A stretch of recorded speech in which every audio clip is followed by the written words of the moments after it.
Hey,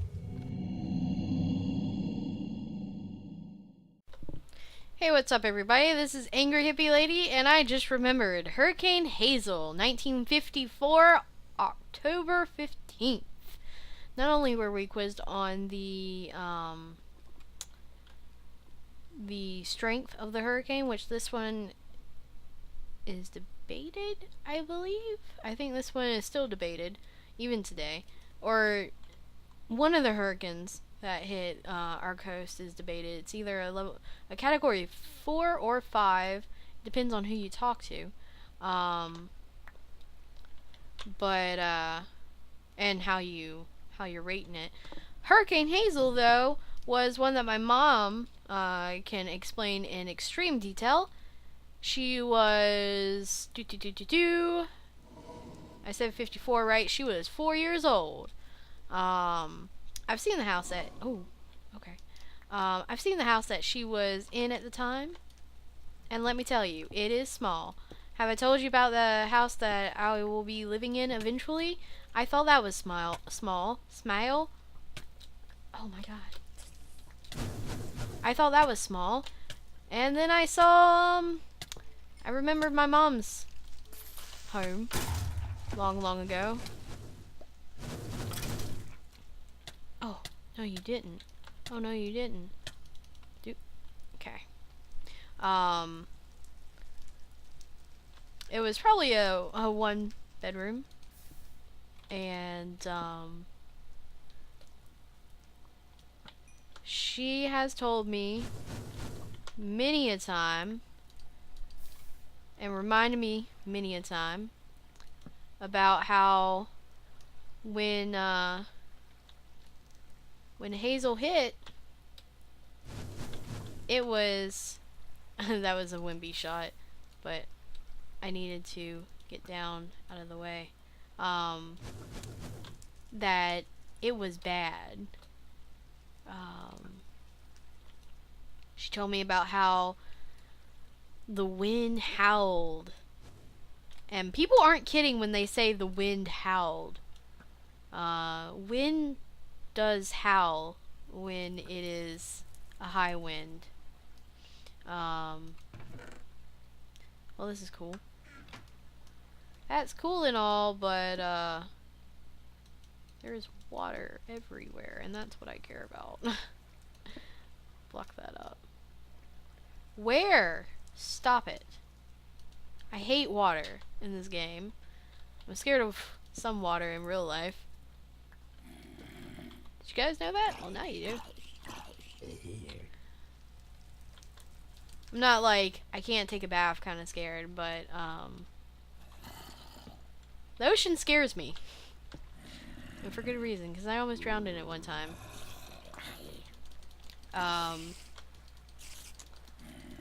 But the hurricane actually ripped the roof of their kitchen off. And, like, ripped it right off. There was no roof in between them and the hurricane. I can't tell you how many times I've asked her to tell me that story. Because I've always thought it was interesting. And it is. It's a very interesting story in my mind. Because almost in a way, I'm able to sort of, kind of, relive it. Even though it's not something that I've personally lived through. Okay. There are so many spawners for blazes in this freaking area.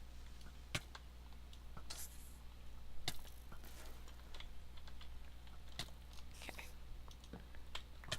This is crazy. I've never had to fight so hard.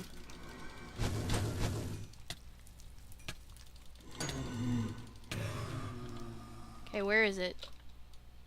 Down, son! Okay. Let's just kind of light up. And make sure there aren't any more blaze spawners. Because I'm not doing this again. Alright, yeah, I don't see any more. Let's break this TNT. But we don't just have hurricanes. I mentioned, God, 2 episodes ago now, that we've had a few tornadoes. I've personally never been in a tornado. I have been in the area. I've been in lockdowns because of them, both in high school and in elementary. Elementary, they called it a drill so that we wouldn't get scared, but it was actually, I found out years later that it was an actual tornado that had touched down. In high school,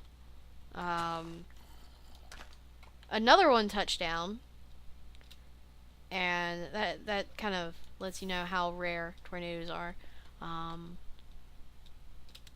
in our area. But another one touched down in high school, and I was legitimately scared. At that point, I understood tornado. I understood the word tornado, and I also, at first, they wouldn't tell us that this was not a drill. At first, it was just kind of like, oh, it's that time of the month that we have to do the drill. I'm making sure all the TNT's up so that nothing kooky happens and this wool explodes. But that's what all the teachers were saying, and then word got around, as it normally does in high school, and it just passed from place to place, area to area, and finally got to where I was, that this was not a drill, that this was an actual tornado, and it was actually going down the road that was right in front of my school. And what was even scarier was that it was time for us to be picked up for school. So not only was I thinking, oh my god, there's a tornado, but oh my god, my mom is out there. My mom picked me up from school every day, without fail. There was once in my whole high school career that she didn't pick me up, and my best friend's mom took me home that day. And that was when my sister had her second child. But other than that, mom was always there, so I knew she was out there.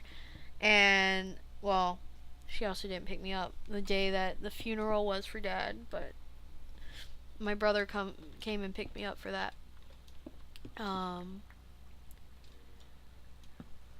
And I knew if she wasn't here, she was at home. Which was even worse, because our house is a crappy house, and if a tornado got anywhere near this house, it would fall over. It's a nice house. It's not bad, but it wouldn't survive that. So I was less worried about where I was, because I was in a big concrete building that was not going to fall in a tornado. I was worried about my mom. I mean, at that point, this tornado happened after my dad had passed away. It was like, God, it might have even been the same year.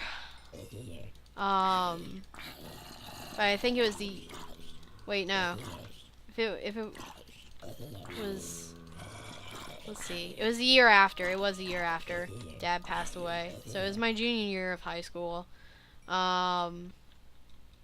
Which was 5 years ago, 6 years ago.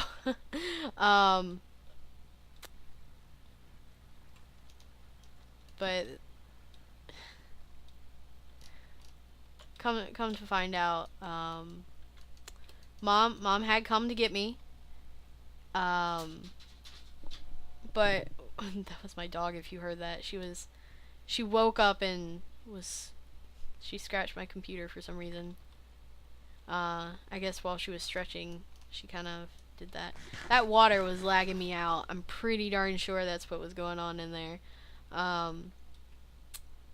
But the school was really, really good. Mostly because they probably didn't want to have any troubles with lawsuits. I think they were definitely trying to cover their butts. I think it wasn't so much that they cared. It was more butt coverage than anything. But any parents that had come to pick up their children were brought into the school and were kept safe inside of the school. um, while we were in lockdown, which nobody had ever mentioned in any of the drills that something like that would happen. And so I don't even know where they kept them. I guess they kept them in the office because I never saw any of the parents at all. And I was pretty close to the front office at the time. I was in gym class when it happened. So we were kind of by the weightlifting room and all that stuff, and oh, it stinks so bad. Everybody was so sweaty and gross, and ugh. And there were gross guys everywhere. I was not interested really in guys in high school. It's probably why people thought I was a lesbian.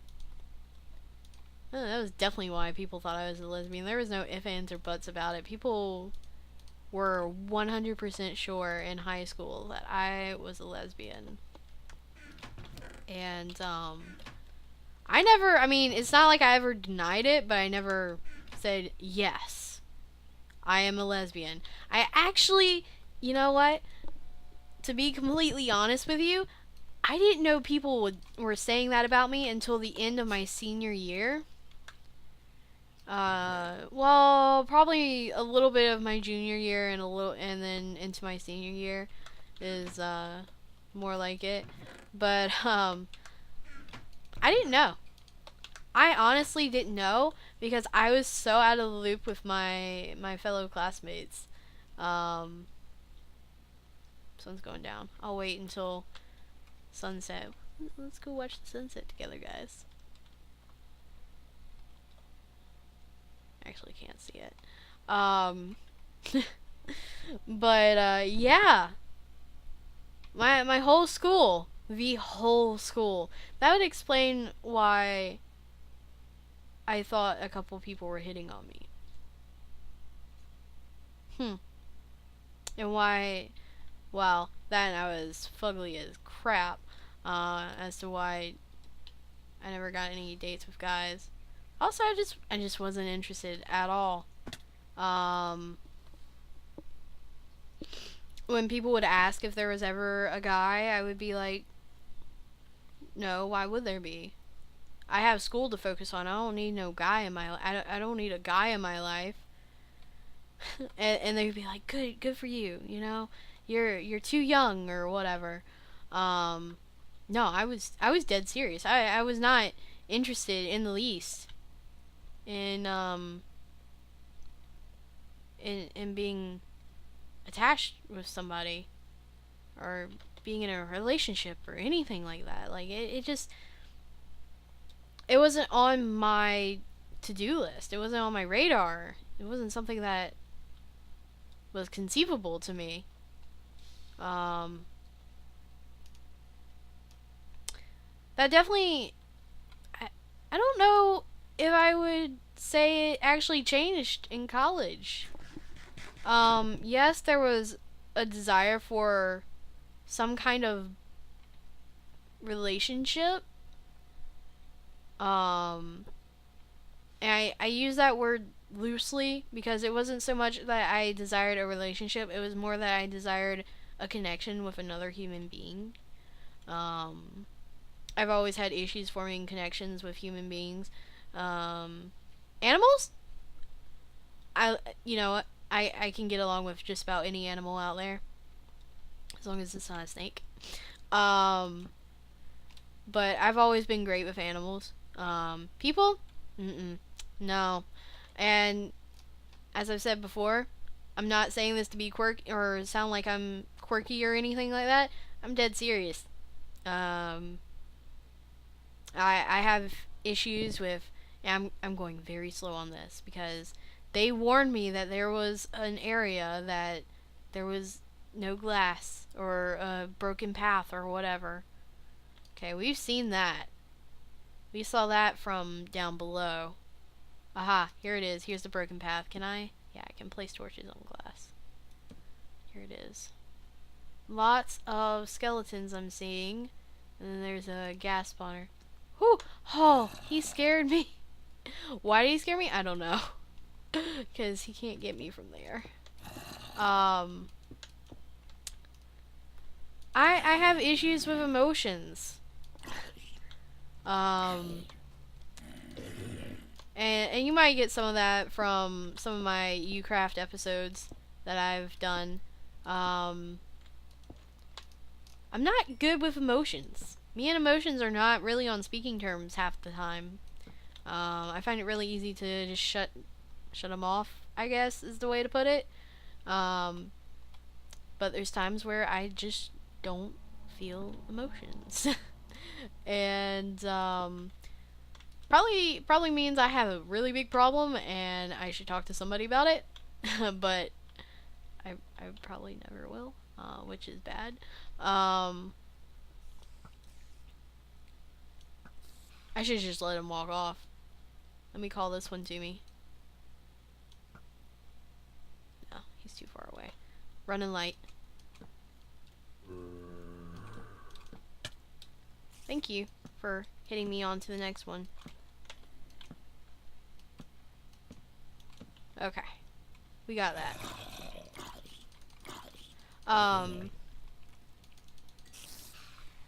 Yeah, I don't know.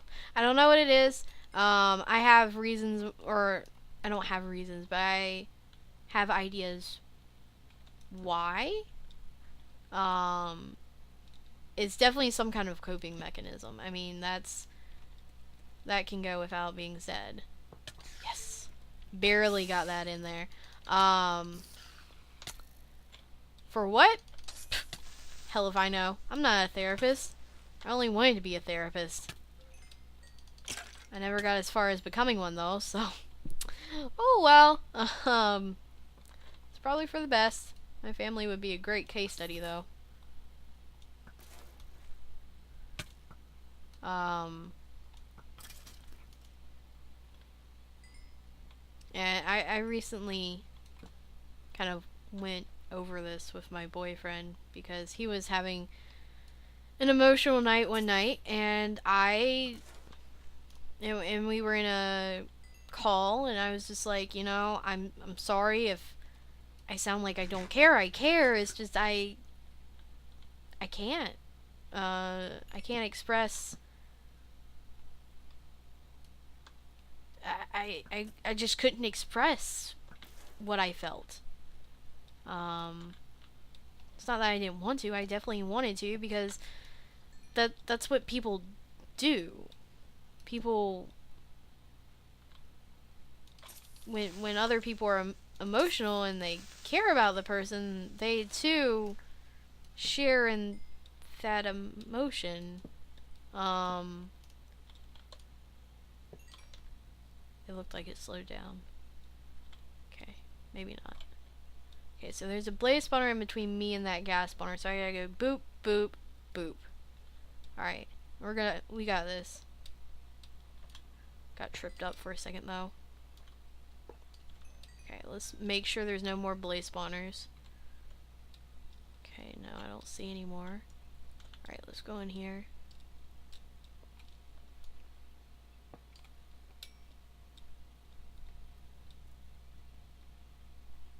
Alright, I think we've got this area conquered of spawners at least.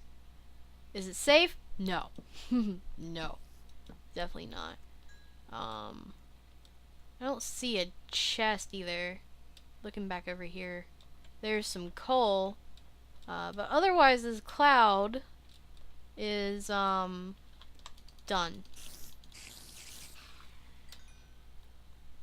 So I think we are good.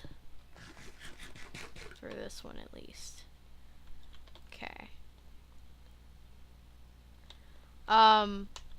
Back up.